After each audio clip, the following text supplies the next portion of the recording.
नमस्कार, अमरावती बुलेटिन में आप सभी का स्वागत और मैं हूं याशिका। आइए जानते हैं इस वक्त की खबरें, लेकिन उससे पहले हेडलाइंस।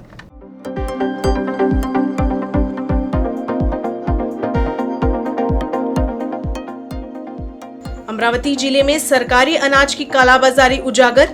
अंजनगांव, सुरजी और अचलपुर पुलिस ने संयुक्त कार्रवाई करते हुए 397 क्विंटल अनाज जब्त किया। अनाज की तस्करी करते 4 आरोपी गिरफ्तार। अमरावती जिले के अंजनगांव सुरजी तहसील के परथोट ग्राम पंचायत की सरपंच के पति पर जानलेवा हमला। हमले में 3 लोग जख्मी, सभी हमलावर फरार। बंगाल की खाड़ी में बना कम दबाव का क्षेत्र। अमरावती में मंगलवार को हुई भारी बारिश से सोयाबीन व अन्य फसलों को बड़ा नुकसान।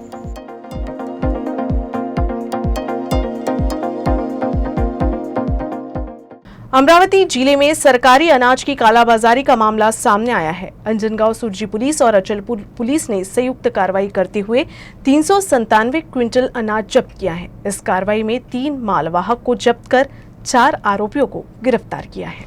अमरावती जिले के अंजनगांव सुरजी व अचलपुर पुलिस ने संयुक्त कार्रवाई कर सरकारी अनाज की कालाबाजारी के मामले में बड़ा खुलासा किया।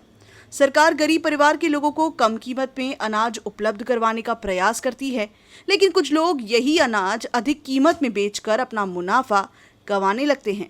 अंजनगांव सुरजी पुलिस ने अनाज लेकर जा रहे एक मोहम्मद शाकिब और एजाज खान को गिरफ्तार किया। जब इनके वाहन की तलाशी ली गई तो चावल जब्त किया गया। जब इस मामले में अधिक पूछताछ की गई तो उन्होंने ये अनाज मोहम्मद जिया का बताया, जिसके बाद अंजनगांव पुलिस ने मोहम्मद जिया के साथ शाकिब और एक अन्य आरोपी को गिरफ्तार किया।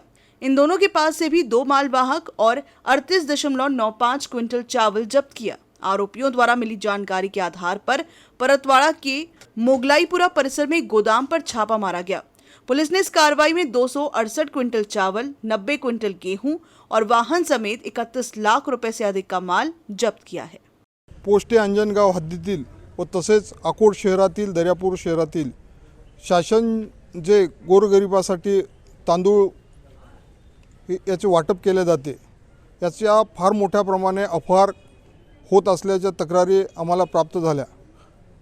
मी माझ्या SP साहेबांना विचारलं की अशा प्रकारची मी कारवाई करू की? साहेबांनी मला सांगितले की आपण कारवाई करा, म्हणून मी आमच्या पोस्टेचे इनामदार साहेब व त्यांची टीमची नेमणूक केली। आज सकाळी आम्हाला 2 पिकअपमध्ये तांदूळ हे अवैधरित्या परतवाडा इकडे जात असताना आम्हाला मिळून आल्या।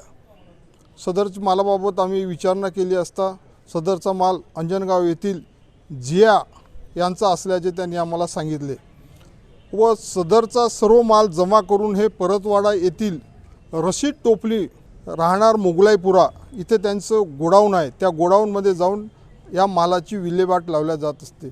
बंगाल की खाड़ी में कम दबाव का क्षेत्र बन गया है। इस कम दबाव के क्षेत्र तेज होने के कारण इससे उड़ीसा तट तक पहुंचने की संभावना है। अमरावती जिले सहित विदर्भ में कम से कम 1 सप्ताह और बारिश की संभावना है। मौसम की स्थिति के कारण 27 से 29 तारीख तक विदर्भ के अधिकांश जिलों में हल्की से मध्यम बारिश की संभावना है। मौसम विभाग ने 27 तारीख को अकोला और अमरावती जिले में कुछ स्थानों पर मूसलाधार बारिश की संभावना जताई थी। इसी के मुताबिक अमरावती जिले में सोमवार रात से बारिश शुरू हो गई। मध्यम और मूसलाधार बारिश हो रही है। अमरावती शहर में मंगलवार सुबह से ही बारिश हो रही है। इससे हवा में धुंध छा गई है। इस बारिश से सोयाबीन की फसलों को भारी नुकसान हुआ है। अमरावती जिले के चांदूर रेलवे तहसील के सोनगांव शिवनी बांध इस बार पूरा भर गया है, जिससे ये बांध अब ओवरफ्लो भी होने लगा है। बांध का पानी आसपास के इलाके में भरने से ग्रामीणों को काफी परेशानी हो रही है। अमरावती जिले के चांदूर रेलवे तहसील में सोनेगांव शिवनी बांध परियोजना इस साल अच्छी बारिश होने से पूरा भर गया है। बांध के ओवरफ्लो होने से आसपास के खेत और सड़क पर भी पानी भर गया है। खेती के काम के सिलसिले में किसानों को अपने बैल को भी खेत में लेकर जाना होता है, लेकिन पानी भरने की वजह से किसानों के साथ हादसे का भी डर है। किसानों से अब यहां पुल बनाने की मांग की गई है।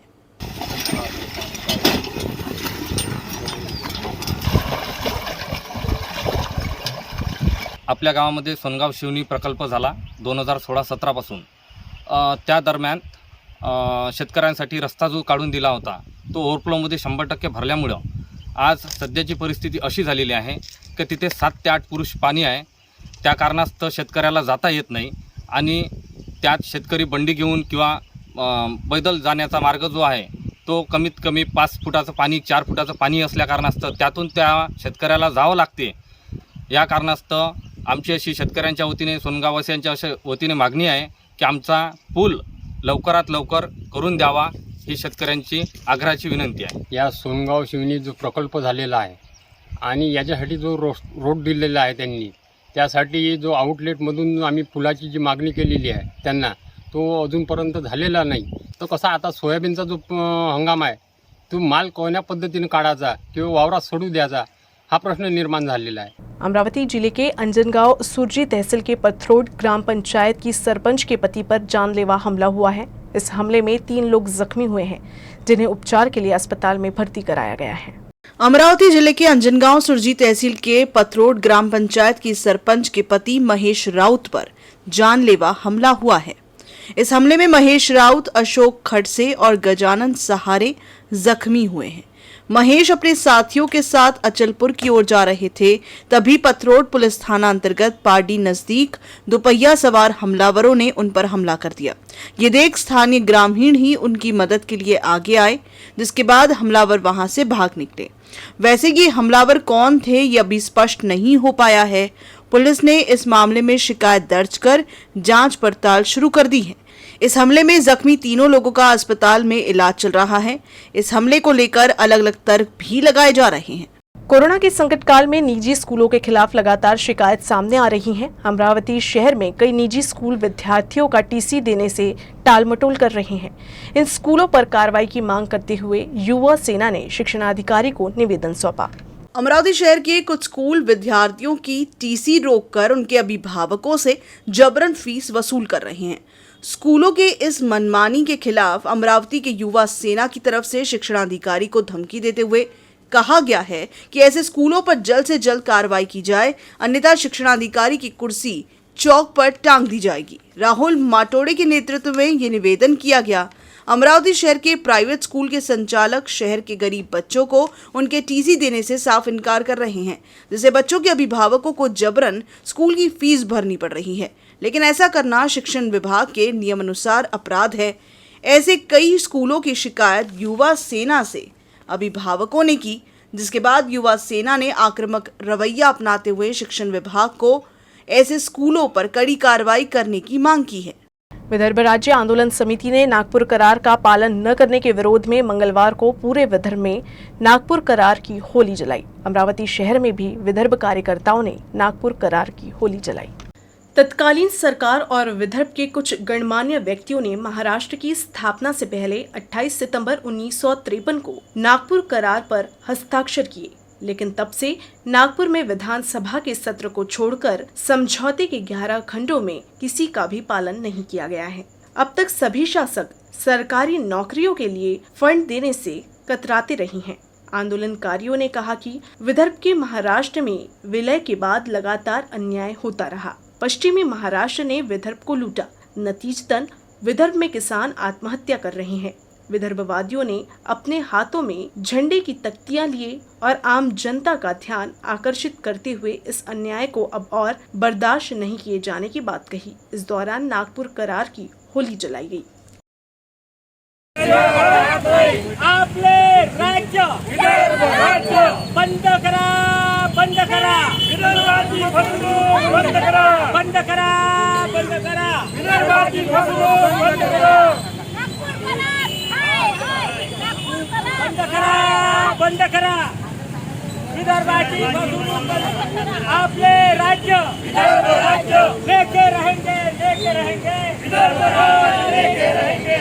फौरन लौटेंगे एक ब्रेक के बाद. UCN Broadband, high speed broadband, speed up to 1 Gbps, free video conferencing, IPTV, video on demand और डिजिटल केबल टीवी, सब कुछ आपके UCN गीगा फाइबर द्वारा.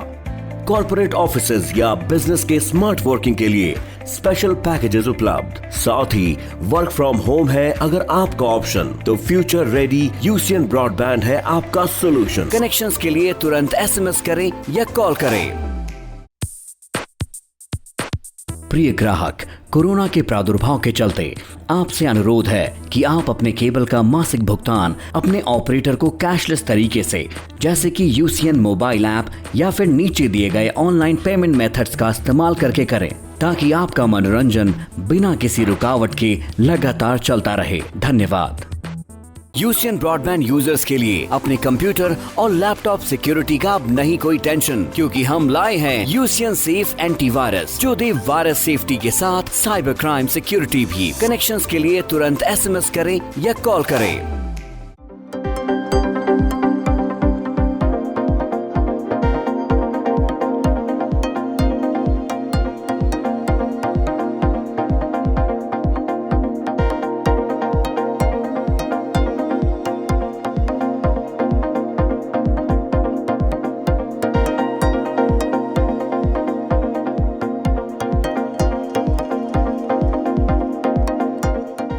पिछले कुछ दिनों से लगातार हो रही बारिश से सोयाबीन उत्पादों को काफी नुकसान हुआ है। अमरावती के तिवसा के किसानों की सोयाबीन की फसल बर्बाद हो गई है। इस साल किसानों ने 8,000 से 10,000 रुपए प्रति क्विंटल के हिसाब से बीज खरीदकर अपने खेतों में लगाए थे। हालांकि सोयाबीन की फसल के समय लगातार बारिश के कारण कटी हुई सोयाबीन की फसल बर्बाद होने की कगार पर है। विदर्भ में हर साल सबसे ज्यादा सोयाबीन और कपास का उत्पादन होता है। हालांकि पिछले साल कपास पर बॉन्ड लार्वा के कारण किसानों ने इस साल बड़ी संख्या में सोयाबीन की बुआई की थी, जबकि सोयाबीन की फसल की कटाई के वक्त से ही 1 महीने से लगातार बारिश हो रही है, जिससे सोयाबीन उत्पादकों को सबसे ज्यादा नुकसान हुआ है। लगातार हो रही बारिश के कारण खेतों से पानी नहीं निकल रहा है, इसीलिए खेत में पानी ही जमा रहता है। सोयाबीन अंकुरित हो रहा है और सोयाबीन भी काला हो गया है। लिहाजा किसानों ने कहा कि इस साल की दिवाली भी अंधेरे में होंगी।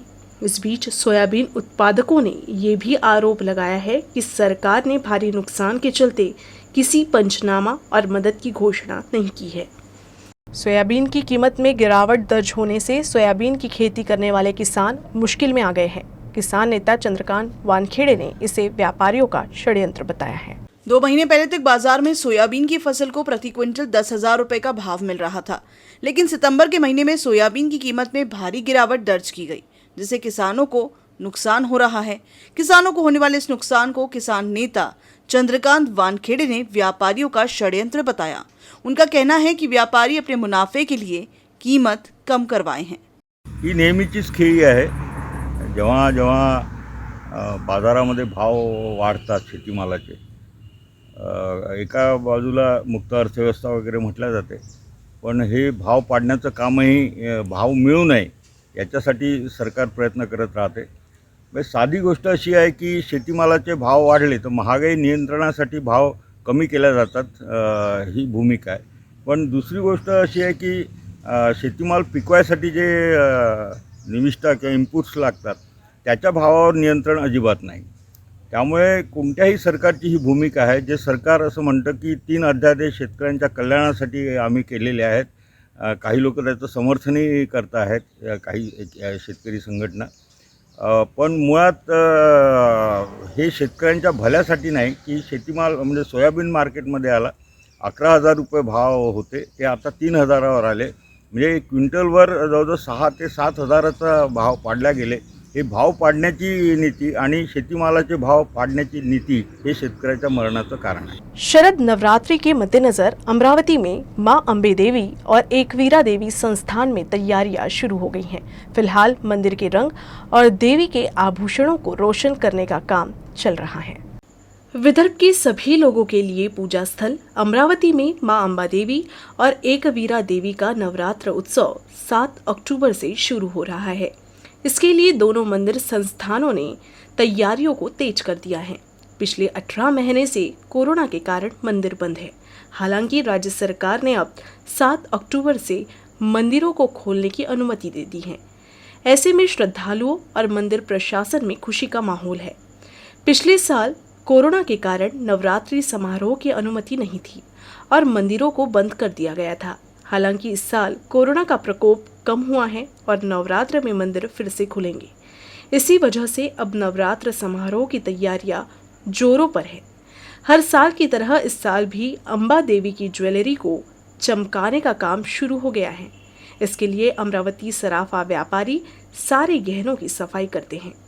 देवी का मुखौटा और अन्य आभूषण साफ किए जाते हैं। साथ ही मंदिर में रंगरोहन भी किया जा रहा है। हर साल के अनुसार अश्विन शुद्ध प्रतिपदा दिनांक 7/10/2021 से शारदीय नवरात्र उत्सव प्रारंभ हो रहा है। हर साल जैसे कोरोना के पहले नवरात्र उत्सव की तैयारियाँ करीबन 2 महीना पहले से चालू हो जाती थी, लेकिन पिछले साल से कोरोना काल में परमिशन ना होने से सीमित कार्यक्रम होने की वजह से तैयारियाँ भी कमी थी। और अभी भी जो प्राथमिक तैयारियां हैं वो तो हर साल भी होती है, इस साल भी हो रही है, लेकिन ऐसा अभी जो शासन का जो निर्णय आया हुआ है कि 7 तारीख को मंदिर खुलने वाले हैं, तो अभी हमारे पास समय कम है, लेकिन वो कम समय में भी हम पूरी की पूरी वो प्रशासन ने दी हुई जो निर्बंध है वो निर्बंध के अनुसार जो तैयारियां होती है उसके लिए हम अभी दिन रात जुटे हैं। आज ही यहाँ पे माताजी के जो साल में एक बार हम पूरे गहने साफ करते हैं, उसका प्रोग्राम यहाँ अभी चालू है। सराफा एसोसिएशन के बहुत से जो भक्त लोग हैं वो यहाँ आके सेवा देते हैं, वो आज यहाँ चालू है। और दूसरी बात, जो कुछ धार्मिक विधियाँ हैं वो धार्मिक विधियाँ हर साल के अनुसार उसी तरीके से होगी। अब रही बात है भक्त वर्गों का आने का जो विषय है कि प्रशासन जो भी निर्बंध हमारे संस्थाओं के ऊपर डालेगा उसके हम पूरेपूर प्रिकॉशन लेने वाले हैं, लेकिन भक्त का प्रमाण यदि बहुत ज़्यादा प्रमाण पे यहाँ आता है और उसके लिए वो अगर भीड़ काबू में नहीं आती हो तो यहाँ प्रशासन को अपने को मंदिर संस्थान को सहयोग करना पड़ेगा। इसलिए हम प्रशासन से भी विनती करते हैं कि आप पूरा सहयोग इस नवरात्रि उत्सव में संस्थान को देना चाहिए। और इसी तरीके से भक्तों से भी निवेदन करेंगे कि वो भी अपने माता का उत्सव सहयोग करके शांति से और उत्साहपूर्ण वातावरण में होए, ये माता को प्रार्थना करते हैं और भक्त लोगों को भी प्रार्थना करते हैं। अमरावती जिले में रिमझिम बारिश का दौर एक बार फिर से शुरू हो गया है। मंगलवार को अमरावती में अच्छी बारिश होने से नागरिकों को थोड़ी परेशानी भी हुई। मौसम विभाग ने अमरावती जिला समेत पश्चिम विदर्भ में बारिश की संभावना जताई थी। अमरावती में मंगलवार की सुबह से हो रही बारिश का सिलसिला फिर से शुरू हो गया। वैसे भी इस बार अमरावती जिले में सितंबर के महीने में लगातार बारिश होने से सभी नदी नाले उफान पर हैं। अब और बारिश होने से मुश्किलें भी बढ़ रही हैं। अमरावती में सोमवार रात अच्छी बारिश होने के बाद मंगलवार को झमाझम बारिश होने से लोगों को अपने काम पर जाने में सबसे ज्यादा परेशानी हुई। लगातार हो रही बारिश से मौसम में ठंडापन महसूस किया जा रहा है।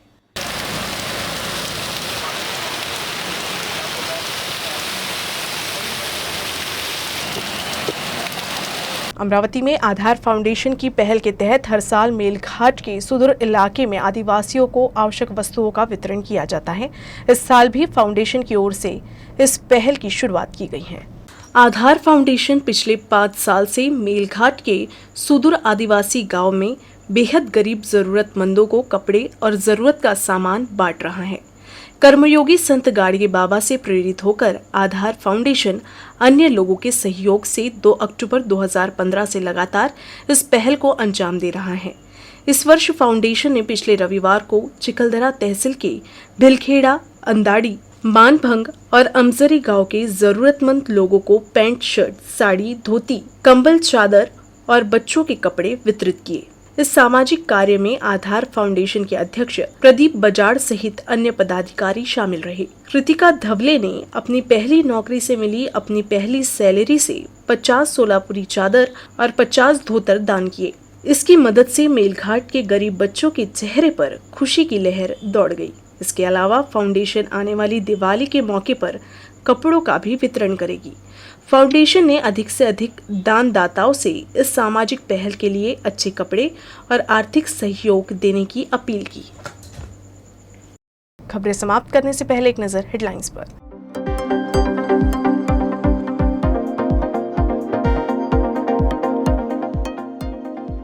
अमरावती जिले में सरकारी अनाज की कालाबाजारी उजागर। अंजनगांव सुरजी और अचलपुर पुलिस ने संयुक्त कार्रवाई करते हुए 397 क्विंटल अनाज जब्त किया। अनाज की तस्करी करते 4 आरोपी गिरफ्तार। अमरावती जिले के अंजनगांव सुरजी तहसील के परथोट ग्राम पंचायत की सरपंच के पति पर जानलेवा हमला। हमले में 3 लोग जख्मी, सभी हमलावर फरार। बंगाल की खाड़ी में बना कम दबाव का क्षेत्र। अमरावती में मंगलवार को हुई भारी बारिश से सोयाबीन व अन्य फसलों को बड़ा नुकसान।